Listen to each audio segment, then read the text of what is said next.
for southeastern Waukegan County in southeastern North Carolina, western Bladen County in southeastern North Carolina, northwestern Columbus County in southeastern North Carolina, until 5:30 p.m. At 4:38 p.m., a severe thunderstorm was located near Bladen Borough, or 12 miles northwest of Whiteville, moving northeast at 35 miles per hour. Hazard, 60 miles per hour wind gusts and penny-size hail. Source, radar indicated. Impact, expect wind damage to trees and power lines. Locations impacted include Elizabethtown, Chipbourne, Bladen Borough, Boardman, Bladen Community College, Abbotsford, Lisbon, Butters, Northeast. Lightning is occurring with these storms.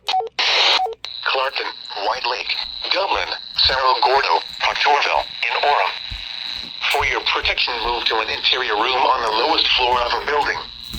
Please send your reports of hail or wind damage, including trees or large limbs down, by calling the National Weather Service office in Wilmington at 1-800-697-3901.